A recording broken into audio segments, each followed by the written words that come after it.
Buenas, la sesión de hoy va a ir sobre la monarquía hispánica del siglo XVII, ¿vale? Y los llamados los Habsburg o los Austrias. Entonces, esta es una sesión videoconferencia para gente de secundaria, con lo cual va a ser simple, pero se intentará que sea lo más ajustada a la realidad posible. Vale, entonces, antes de empezar, tengo que explicar qué son los Habsburgo, ¿no? Los Habsburg o los Austrias. Entonces, hay que dejar muy claro que estamos hablando de una familia reinante, o lo que se llama una dinastía.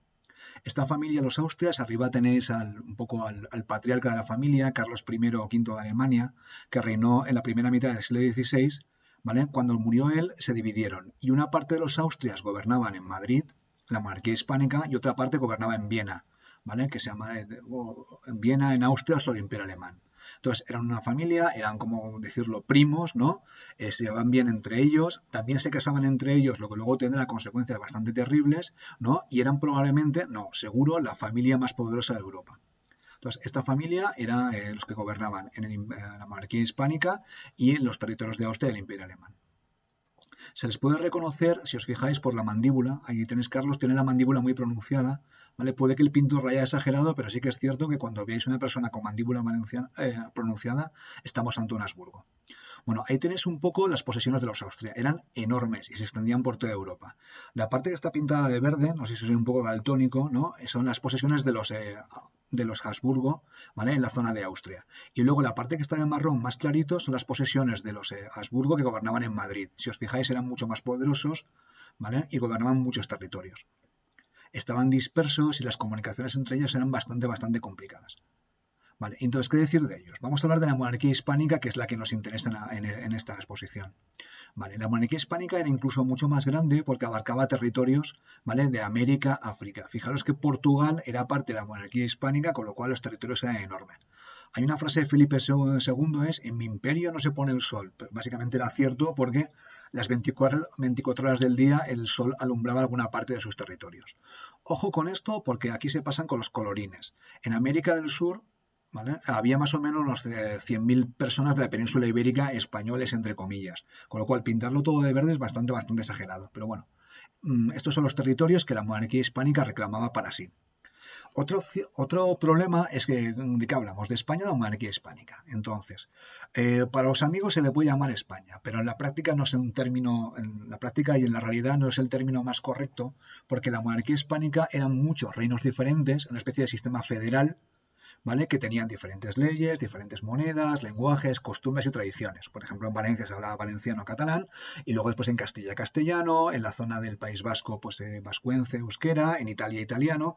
Era un batiburrillo de lenguas, tradiciones que se entremezclaban. Luego los reyes lo sabían y lo respetaban, y era parte de sus posesiones, y siempre intentaban respetar las tradiciones locales en la medida de lo posible. Por supuesto, les pedían dinero y los reinos protestaban, etcétera, etcétera.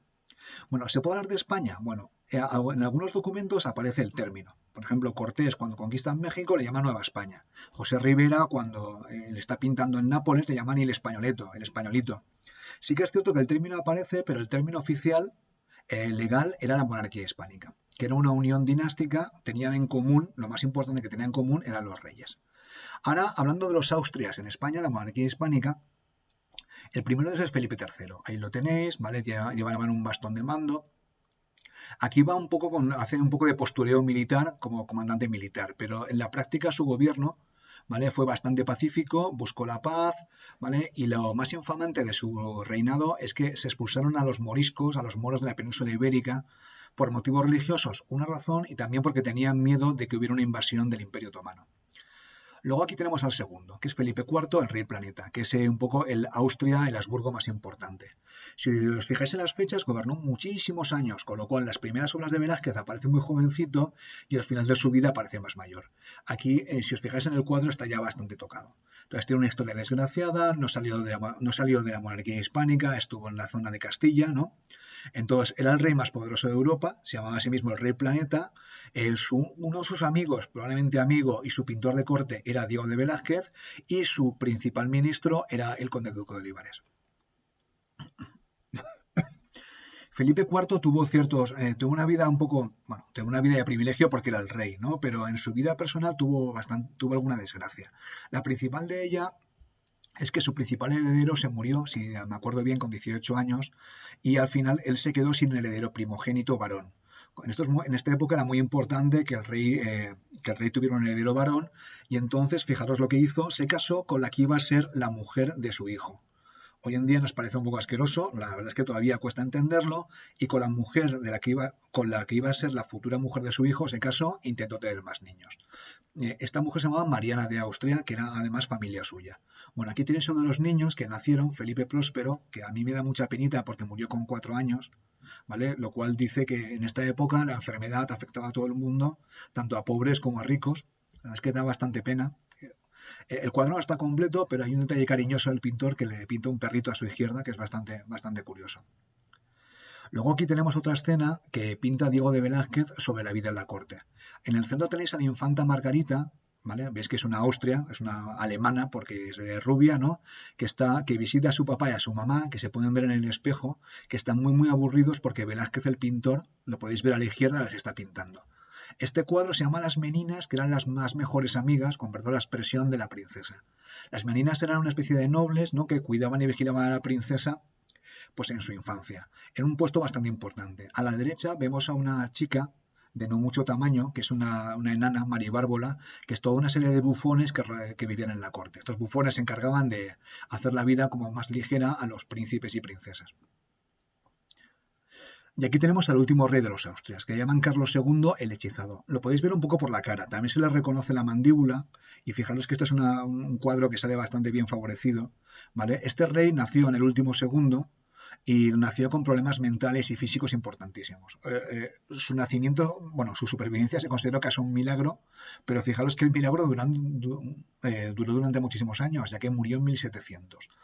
Lo que sí que tenía un problema es que no podía tener niños. Y esto causó muchos problemas políticos porque el resto de países estaban esperando a que se muriera para repartírselo. Pero es una historia que contaremos en otra ocasión. Aquí tenéis, durante el reinado de Carlos II, que tenía, como he dicho, tenía problemas mentales, ¿vale?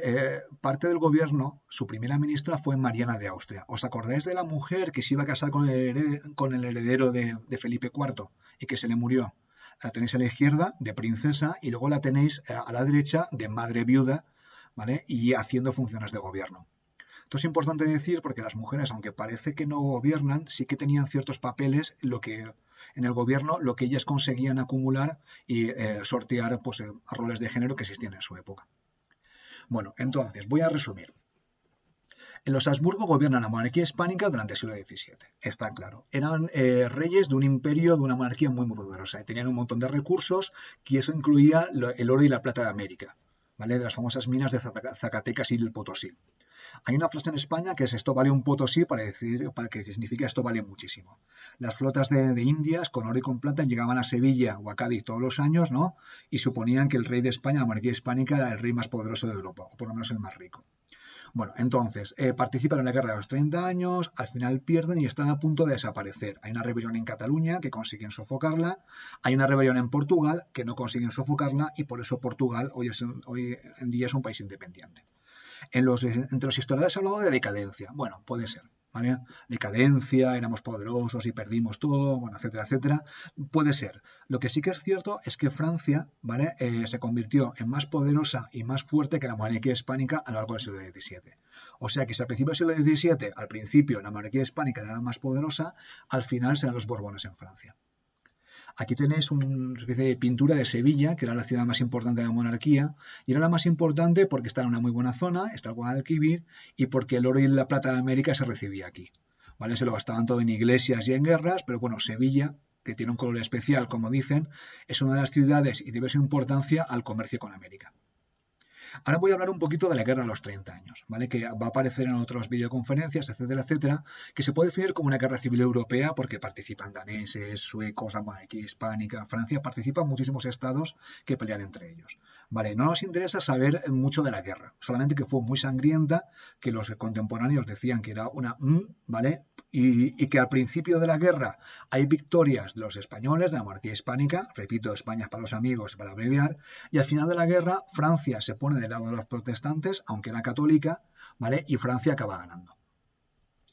Aquí tenéis al primer ministro, al Valido, el mejor amigo, a la persona de confianza de Felipe IV, el conde duque de Olivares, que tiene uno de los nombres más potentes que he visto en mi vida, don Gaspar de Guzmán. Este era el primer ministro que le hacía todo el trabajo sucio, todo el papeleo al rey, y aquí lo tenemos haciendo postureo como si fuera un comandante militar. En la mano no lleva un palo, lleva un bastón de mariscal, ¿no? Y está caracoleando con su caballo y con su armadura de combate. El conde duque de Olivares era bastante belicista y nunca estuvo en la guerra. Precisamente si hubiera estado en la guerra, a lo mejor no hubiera querido empezarla.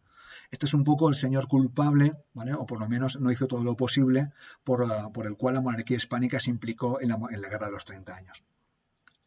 Aquí tenéis uno de los cuadros más famosos de Velázquez, que es la rendición de Breda, en el cual se puede ver a la izquierda a los holandeses que se están rindiendo, ¿no? Y entrega el comandante holandés las llaves de la ciudad al comandante de la monarquía hispánica. Fijaos que el comandante le coge el hombro como si estuviera jugando un partido de fútbol y le dice, bien, bien, habéis peleado bien, pero nosotros hemos sido mejores. El comandante se llama Ambrosio Spinola y era italiano. Y esto es para recalcar que la monarquía hispánica era un estado, un reino federal que tenía muchos reinos. Y no era nada extraño que el comandante fuera un italiano, las tropas españolas, hubiera mercenarios alemanes, etcétera, etcétera. A la derecha se llaman las lanzas porque se pueden ver las famosas picas. Las picas eran armas enormes, ¿vale? Que llegaban a los tercios y que valían para combatir contra los caballos. Este cuadro se encuentra en el Prado, en Madrid, en el museo, y es una de las grandes obras maestras de Velázquez. Aquí tenéis a las tropas españolas que se conocen como tercios. ¿Vale? Esto es un cuadro de un pintor hiperrealista, ¿no? Y es como muy romántico y se les ven peleando. Si os fijáis, utilizan mosquetes, picas, arcabuces, ¿no? Y están peleando y en este caso siendo derrotados en Rocroi. Los tercios, que son la cerveza, pero son unidades militares, eran las unidades militares más famosas o más efectivas de Europa. Eran las mejores hasta que fueron derrotadas. Suele pasar. ¿Vale? Los franceses derrotaron a los tercios en Rocroi y esto se conoce como es el principio del fin de la hegemonía del poder de la monarquía hispánica en Europa. Luego también esta etapa, el siglo XVIII, se caracteriza por la edad de oro de la cultura. ¿Vale? Podemos hablar de Cervantes Saavedra, el autor del Quijote, de Quevedo y Villegas y de muchos otros. Como la monarquía hispánica era la más rica, la más importante, entonces todo el mundo intentaba aprender el idioma principal, que era el castellano.